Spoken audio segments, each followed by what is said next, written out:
Hey, welcome back din ng Mini Mage PH. Today, nakuha natin yung box natin, delivery. So, pumila ako ng box for 300 pesos yata. 600 pieces ng commons and uncommons. So, tara, buksan natin.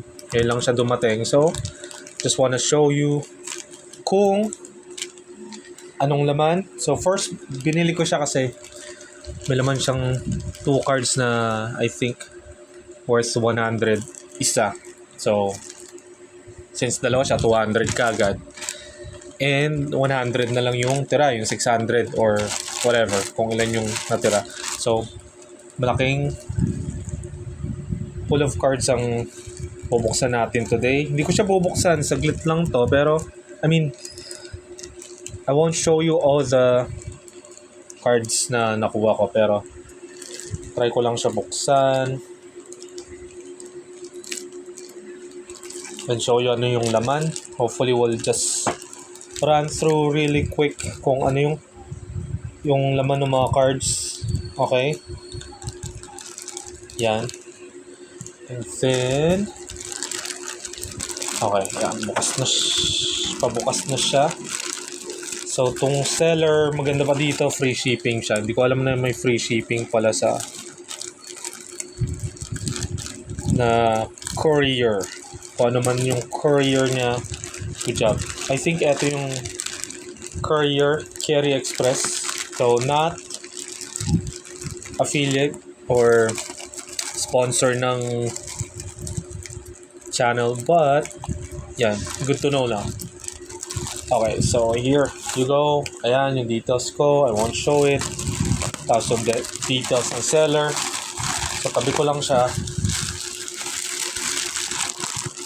Buksan natin ito. Medyo malog yung camera kasi mabigat. But I'll cut scissors.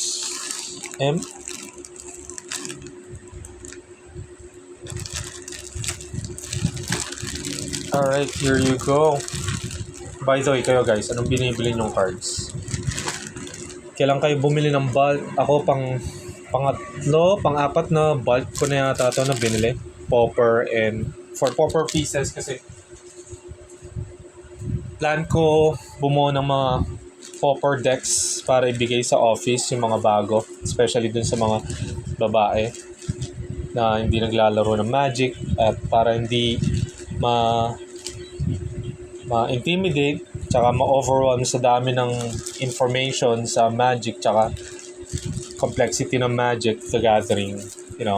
Just wanna build them yung kahit 40 card deck lang na popper decks para lang mabilis mabuo tsaka thematic para mura, para may konting, 'di ba, like synergy since pare-parehas sila. Kunwari, dinosaur deck, vampire, merfolk, and ano isa, pirate, I think. Marami din, like yung slivers, pwede rin natin buuin. So, let me know kayo, bumibili ba kayo ng bulk? So, and anong feeling pagbili ng bulk?